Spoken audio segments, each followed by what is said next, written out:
Australia visa processing time. जी हाँ जी, ऑस्ट्रेलिया के मुख्तलिफ वीज़ों में कितना वक्त लगता है और इनमें ताख़ीर की वजह क्या है और ताख़ीर क्यों होती है, ये सारी चीज़ें हम आपसे शेयर करेंगे। बड़े दोस्त ये सवाल करते हैं जी हमारा वीज़ा कब आएगा, कब लगेगा, ये सारी चीज़ें आपसे हमने डिटेल बाय डिटेल शेयर करनी है।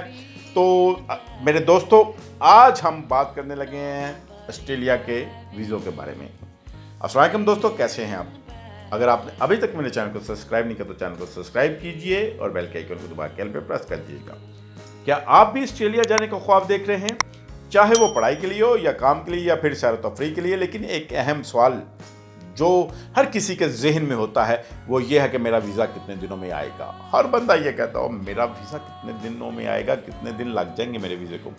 एक सस्पेंस क्रिएट होता है। ऑस्ट्रेलिया का जो वीज़ा प्रोसेसिंग टाइम है एक ऐसी चीज़ है जो मुसलसल बदलती रहती है। कभी वीज़ा चंद दिनों में आ जाता है और कभी महीने लग जाते हैं। आज की इस वीडियो में हम तफसील से बात करेंगे 2024-2025 के लास्ट ईयर्स के बारे में और 2026 जो मौजूदा है इसके बारे में। स्टूडेंट वीज़ा के बारे में हम बात करेंगे, विजिट वीज़ा के बारे में बात करेंगे, वर्क वीज़ा के बारे में बात करेंगे कि कितना टाइम लग जाता है और कौन कौन सी गलतियां हैं जिनकी वजह से आपके वीज़े में लेट हो सकती है।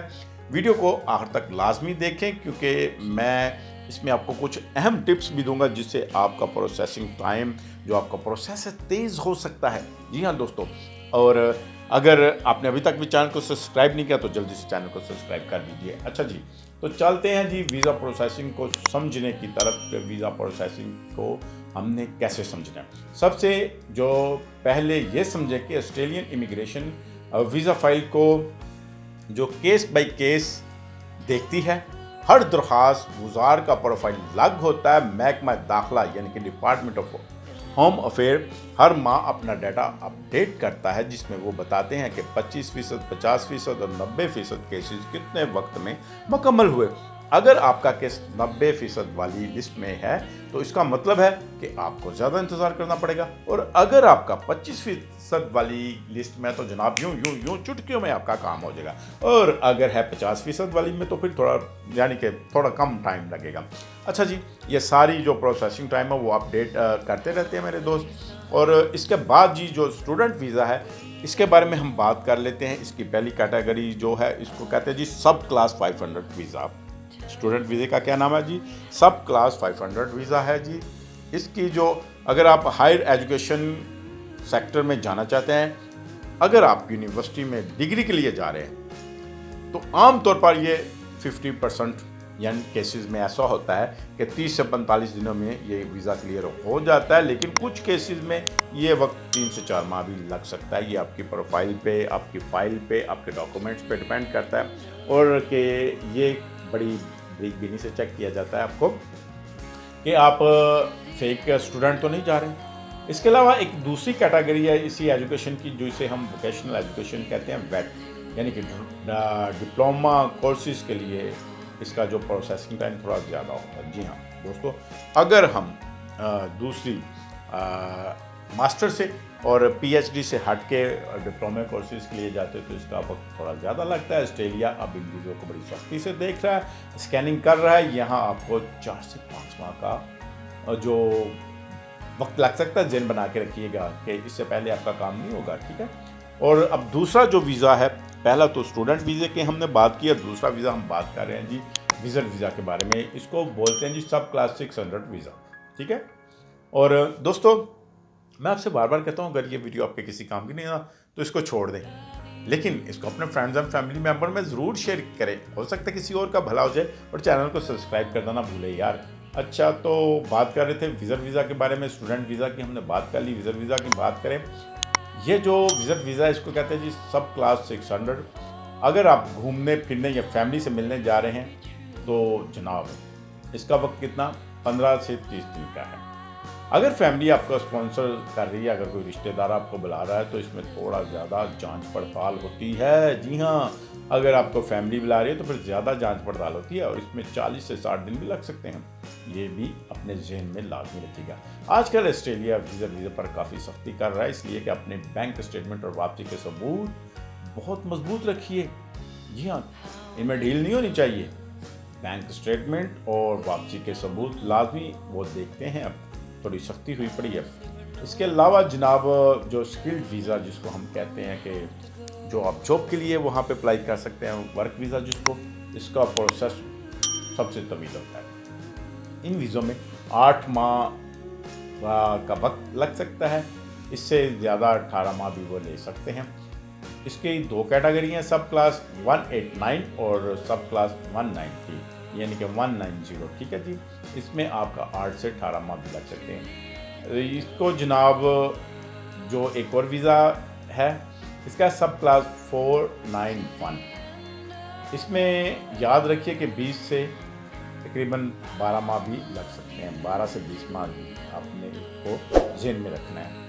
اور انویٹیشن ویزوں میں آپ انوائٹ کا جو وقت ہے نہ لگ جاتا ہے، اس سے پہلے کہ آپ اسٹیٹمنٹ جمع کروائیں، اس کا مرحلہ جب لگ سے، یعنی کہ ان ٹائم کا مرحلہ جب آپ اسٹیٹمنٹ کروائیں گے نا جب، تو اس کا مرحلہ لگ سے ہے۔ EOI اور تاخیر کی بڑی وجوہات جو ہے وہ کیا ہوتی ہے جی جناب، آپ کا ویزا لیٹ کیوں ہوتا ہے؟ اس کی 4 بڑی وجوہات ہیں۔ انکمپلیٹ اپلیکیشن، جس کو ہم ادھوری اپلیکیشن درخواست بولتے ہیں۔ اگر آپ نے کوئی ڈاکومنٹس اپلوڈ نہیں کیا اور امبیسی کو آپ سے وہ مانگنا پڑا، تو آپ کی فائل لائن میں پیچھے چلی جائے گی۔ چلیں جی پیچھے۔ اگر امبیسی نے آپ سے مانگ لیا جی آپ کا فلاں ڈاکومنٹس آپ نے فائل میں کیوں نہیں لگایا، تو آپ کی کیا ہوگا، فائل اپلیکیشن آپ کی پیچھے لائن سے چلی جائے گی، یعنی کہ آپ اگر دوسرے تیسرے نمبر پہ آ رہے ہیں نا، تو آپ کو وہ پیچھے لے جائیں گے۔ اس کے علاوہ جی دوسری جو بڑی وجوہات ہے میڈیکل اور بائیو میٹرک، اگر آپ میڈیکل کروانے میں دیر کرتے ہیں تو پروسیس رک جاتا ہے اس سے بھی دوستو۔ اور تیسری جو سیکیورٹی چیکس، بعض اوقات تھرڈ پارٹی جو ایجنٹ سے آپ کی ریکارڈ کی تصدیق لی جاتی ہے، جس میں وقت لگ جاتا ہے۔ بہتر ہے کہ آپ خود اپلائی کریں، یار اتنا مشکل نہیں ہے۔ آپ ایجنٹوں کے تھرو اپلائی کرتے ہیں، ایجنٹوں کو بھی خرچہ دیتے ہیں، اور ان کی وہ آپ کو ٹرک کی بتی کے پیچھے لگا دیتے ہیں۔ کبھی وہ بھول جاتے ہیں کہ آپ کے ڈاکومنٹس جمع کروانے کے نہیں، آپ کو اطلاع کرنی ہے کہ نہیں یار آپ نے فلاں ڈاکومنٹس جمع نہیں کروایا، آپ کو جمع کروائیں۔ اگر آپ خود کریں گے تو آپ اپنی جو ان کی آفیشلی ویب سائٹ ہے آسٹریلیا کی، وہاں پہ اپنی ہر روز ابسینٹ ڈیٹ چیک کرتے رہیں گے۔ تصدیق ویریفیکیشن، اگر امبیسی آپ کے جو ورک ایکسپیرینس یا بینک اسٹیٹمنٹ کو ویریفائی کرنے کے لیے کال کرتی ہے اور جواب نہیں ملتا، تو ویزا لٹک جاتا ہے، آپ کو پتہ ہی نہیں چلتا۔ امبیسی آپ کو، آسٹریلیا امبیسی جب آپ کو کال کرتی ہے آپ کے دیے گئے نمبر پہ، تو آپ کال بزی ہیں، آپ کال اٹینڈ نہیں کر سکتے، یا کسی ایسی جگہ پہ ہیں، یا فون کہیں پہ پڑا ہوا ہے، یا آپ کو پتہ نہیں چلا، تو پھر بھی آپ کا ویزا لٹک جاتا ہے۔ یہ ساری چیزیں آپ نے بڑے غور سے دیکھنی ہے، اپنے فون کو ہائی الرٹ رکھنا ہے اپنے۔ اچھا جی، یہ جو میں آپ کو بتا رہا ہوں، یہ آپ کو نصیحت کے طور پر کر رہا ہوں، اور آخر میں میں آپ کو یہی نصیحت پھر ایک دفعہ کروں گا کہ ہمیشہ اپنی جو اپلیکیشن کے ڈاکومنٹس ہیں ان کو مکمل رکھیں، کوشش کریں کہ ویزا کم سے کم اپنی فلائٹ سے 3 سے 4 ماہ پہلے اپلائی کریں۔ جب آپ کو پتا کہ آپ نے اڑنا ہے جی جہاز میں، تو ویزا اپلائی 3 سے 4 ماہ پہلے کر دیں۔ ادھر ادھر کی سنی سنائی باتوں پہ یقین کرنے کی بجائے آسٹریلین کی officially website home affair check کرتے رہیں۔ امید ہے یہ معلومات آپ کے کام آئے گی۔ اگر آپ کو کوئی مخصوص سوال پوچھنا تو نیچے کمنٹس میں پوچھیے، جواب دینے کی پوری کوشش کروں گا۔ ویڈیو پسند آئی تو لائک کریں اور چینل کو سبسکرائب کرنا نہ بھولیے۔ اگر اگلی ویڈیو میں آپ مجھ سے کوئی اور ملک کے بارے میں پوچھنا چاہتے ہیں تو جناب بندہ حاضر ہے، اور یہ ساری چیزیں آپ کو ڈیٹیل سے بتاؤں گا، اور اپنے فرینڈز اینڈ فیملی میں اس کو شیئر کرنا نہ بھولیے۔ شکریہ دوستوں، ملتے ہیں پھر نیکسٹ کسی اور اچھی سی ویڈیو میں۔ تب تک کے لیے اپنا خیال رکھیں، اور آسٹریلیا کا جو آپ سفر انجوائے کیجیے۔ God bless you.